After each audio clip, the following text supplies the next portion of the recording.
Cam Ward. I'm really high on Cam Ward. I think he's been great for Washington State the last couple of years. Not a perfect player. Nobody really is. He's got NFL potential. He's going to command a very high NIL opportunity.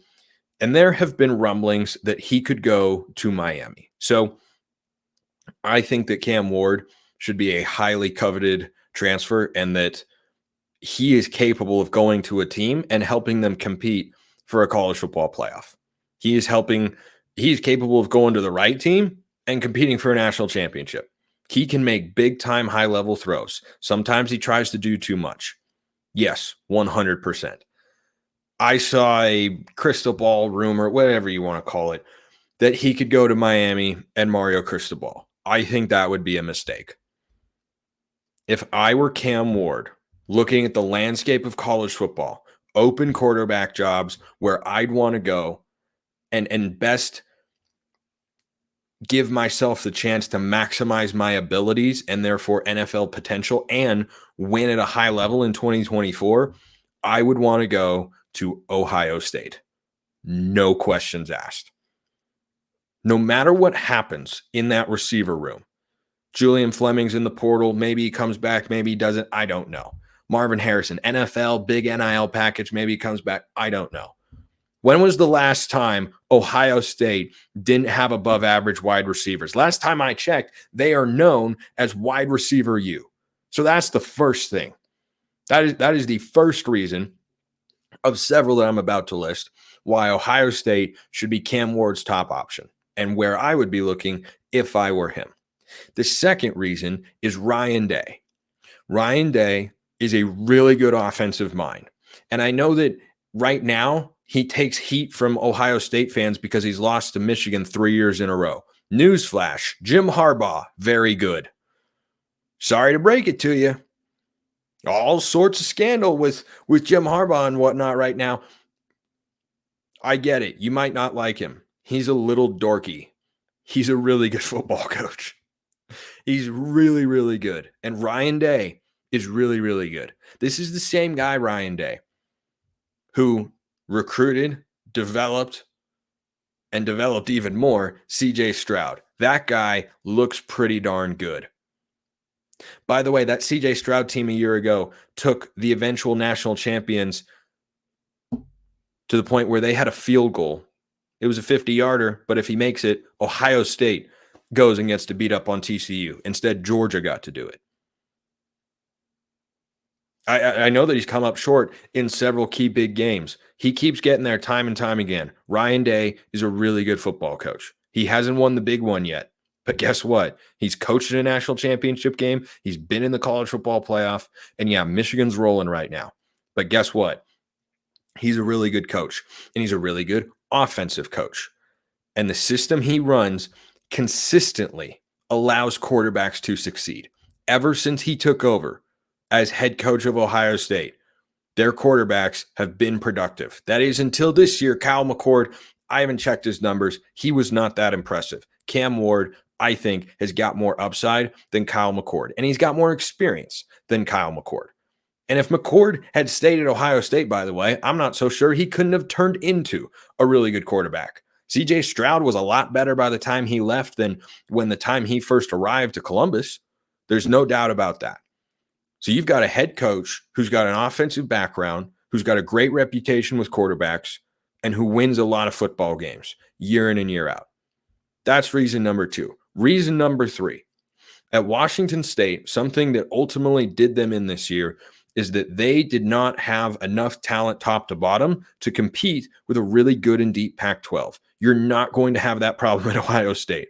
You're not going to have an utter lack of a running game. You're not going to have an offensive line that sometimes is overmatched. If you go to Ohio State, you know for certain you're going to have at least well above average wide receivers. Heck, if Marvin Harrison Jr., who I don't think is declared for the NFL draft yet, despite winning the Biletnikoff and is a projected top 5 pick, if that guy were to come back, I don't think he will. But if he did, how much better does that job look? And here's the other thing, and why I like Ryan Day. The criticism of him was that his teams weren't physical. They got pushed around. That was true, by the way. Michigan, physical, running football team. Mario Cristobal's Oregon team went in there and won. You know what they were? A physical, running football team. They ran all over them. I watched Ohio State a number of times this year. They weren't getting out physical. They lost by 6 on the road against Michigan. They were driving to score a touchdown that would have put them into the college football playoff. And they threw an interception. Happens. Michigan's really good. You're playing a really good team on the road. But when I look at Ohio State and the job that Ryan Day has done there, I also look at their defense and say, it's gotten significantly better. They hired Jim Knowles from Oklahoma State a couple of years ago. It's been a great hire. He's completely revamped the defense and made them a legitimate unit. They recruit at a high level. This is a place where Cam Ward can go, plug and play, elevate his draft stock, compete for a college football playoff spot, especially in the 12-team era, and a national championship. That's why I think that's the right place for him. Instead, he's considering Miami, and I think that's a colossal mistake. Mario Cristobal's record developing quarterbacks is straight up bad. Go ask any Oregon fan. Mario Cristobal is a great recruiter. He's an outstanding offensive line coach, and he will give you a unit that'll protect your quarterback, and you'll be able to run the football. And he's a great culture guy. He's a motivator. He does a lot of things well. He does not develop quarterbacks. Justin Herbert had some analysts, Joel Klatt included, who is one of the sharpest guys in all of college football, saying Justin Herbert wasn't a first-round talent at quarterback because his numbers were not very good. And he was handing the ball off too much, and he was throwing a bunch of screen passes. Then he goes in the NFL, they unleash him a little bit, and you go, wait a minute, he's Joe Montana out here? His senior year, this is a true stat.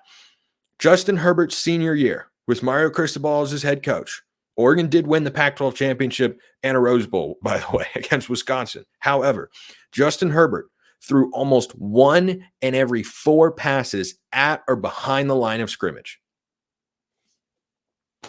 A guy with that arm was being hamstrung like that. It's part of his identity. It's really similar to what Jim Harbaugh does at Michigan. And J.J. McCarthy, by the way, is Brock Purdy back there. He's got to make a couple throws, but mostly running game and defense. Going to take care of the situation. That's what Mario Cristobal wants to do. I don't think that is a stylistic fit. I don't think that's a great coaching fit for Cam Ward. If he wants to maximize what he is as a football player and what he can be in the NFL, Miami is not the place to go. That is not the place to go. Look at what happened with Tyler Van Dyke. I mean, you had people talking about him in the Heisman NFL first round discussion. Anybody seen or heard from him lately? It's just not a good fit. I don't know what the appeal is to go down there unless they're putting together a crazy big NIL package. Maybe he'd do that. And if that were the driving factor, I'd say that's a downside of NIL. Kids are going to make decisions that are financially oriented that are not going to benefit them in the long run in their careers. Ohio State is not the only suitable option for Cam Ward. But if they're interested in him, I would get in Cam's ear and I'd say, go to Ohio State. Go to Ohio State. That is the place to go. If the Buckeyes are interested in you, do you want to go to a place that just went 11-1 and viewed the season as a disappointment, or a team that is trying to build off of a 7-5 year? To me, Cam Ward just went to a place where he's helping build things back up, and that's at Washington State. And he did that, by the way. Washington State was competitive and relevant. They had 2 huge wins over Wisconsin the last couple of years. He did what he was supposed to do, what Washington State wanted him to do. And that was give you production at the quarterback position to help you be competitive and relevant. And the rest of the team, nope, they didn't follow suit. And Cam Ward was certainly not always perfect. But if you're Cam Ward, you have 1 year left of college football. How do you want to spend it? If you go to Miami, it feels like that's 9-3 team in a good year. Ohio State's not going 9-3 next year. They'll go 10-2 at worst, and that could get them into the college football playoff. So that's why I would go to Ohio State. and not Miami if I were Cam Ward.